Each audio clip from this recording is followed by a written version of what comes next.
dag skal vi snakke om, hvordan man kan strukturere sit Google-drev. Og det kan man på flere måder. Vi kan prøve at åbne Meetup, som er det, jeg har på Sophiendal-skolen. Og det har jeg bygget op sådan løbende.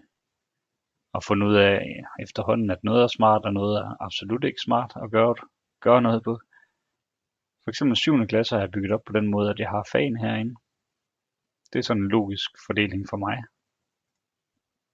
Og det samme har jeg gjort for 8. og 9. Prøv at tage matematik her i 9. klasse.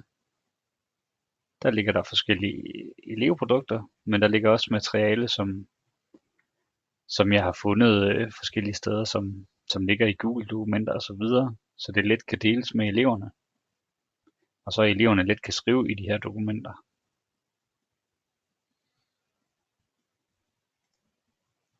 Som I kan se på nogle af mapperne, så er der nærmest sådan en person på. Det betyder, at det er en fælles mappe. Det betyder, at den er delt med, det kan være, at den er delt med eleverne.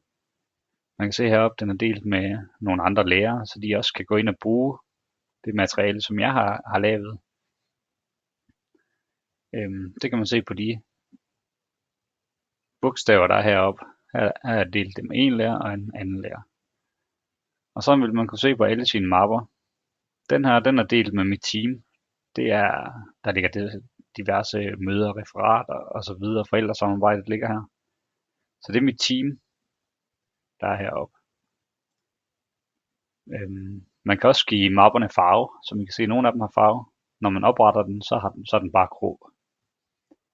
Det kan man gøre ved at højreklikke på den, og så skifte farve. Så har man de her farver at vælge imellem. Så kan man på en eller anden måde lettere finde tingene, når man ved, hvilken farve man skal kigge efter. Man har også mulighed for, hvis der er en mappe, man bruger rigtig meget. Er det nu 9. klasse, jeg bruger mest, så kan jeg også lige vælge at give den en stjerne. Og så hvis jeg gør det, så vil den så ryge herned under stjernemarkeder. Så kan jeg let finde den igen. Som I kan se, så har jeg allerede nogen, der ligger herinde. Det er noget af det, jeg bruger mest. Man har altså mulighed for eksempel at oprette en ny mappe. Det kan jeg gøre heroppe. Jeg kan for eksempel kalde en dansk. Og så på at oprette den. Og så kan I se, så kom den hernede.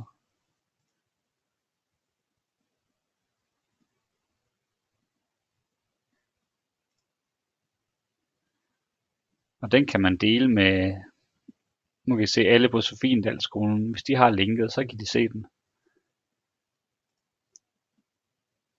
Det kan jeg vælge at sige, jamen jeg vil faktisk kun have den helt privat. Det er kun bestemte personer, der må se det. Så det vil sige, det er kun dem, jeg giver adgang til den, der får lov til at kan se den. Hvis jeg nu vælger ikke at give nogen adgang, så kan I se, at personen her på mappen forsvandt. Det vil sige, det er faktisk kun mig, der kan se alt, hvad jeg lægger ind i den her mappe. Og så kan jeg vælge at give den en farve. Jeg giver den lige rød. Man kan vælge at sige, jamen, jeg vil have nogle dokumenter herind. Jeg kan selvfølgelig stå i mappen, og så kan jeg oprette et dokument. Jeg kan også gå ind i del med mig. Og så hvis der nu var elever, der havde delt danske stile med mig, så har jeg mulighed for faktisk at trække dem over i min dansk mappe. Nu kan vi prøve at se her. Alle de filer, der ligger herude, det er det, der er delt med mig. Så hvis jeg kører nedad her, så er det egentlig bare et stort rod, og det skal man egentlig bare acceptere, det er.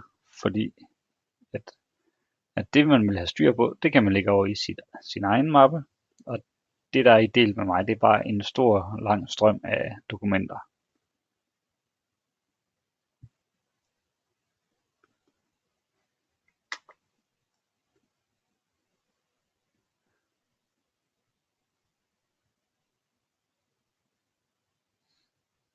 Jeg kan jo forsøge nu at sige, jamen jeg vil gerne have, nu tager vi bare den her fil, det er matematik. Hvis det nu var en dansk stil, så kunne jeg trække den her over i og slippe den.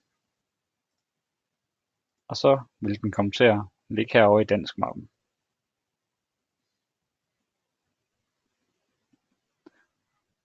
Så når eleven hvis de har været inde og ændret på stilen, hvis det nu ikke er et færdigt produkt.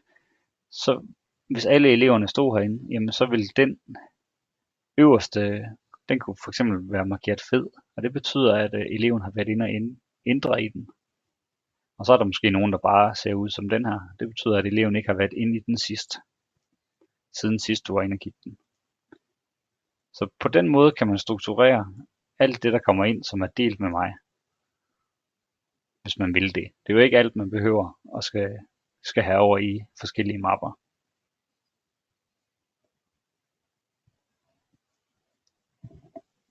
Hvis man nu har svært ved at finde dokumenterne, så kan man sige, jamen jeg tager lige en elev. Så kan jeg søge på ham, så Google gør det, at den søger på alle dokumenter, hvor Emil, at hans navn er blevet nævnt, eller er skrevet. For eksempel her, nu kan man se, at han ejer alle de her dokumenter. Men hernede er det noget, jeg har delt med ham. Og så videre. Men som I kan se, så går den ind og sorterer på alt det Emil han har lavet, og så tager den det, han sidst har været inde og ændre i. Så det er også rigtig smart, hvis man skal finde noget og sortere i dokumenterne herinde.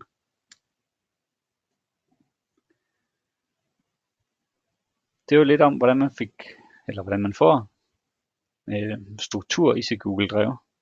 Held og lykke med at prøve jer frem.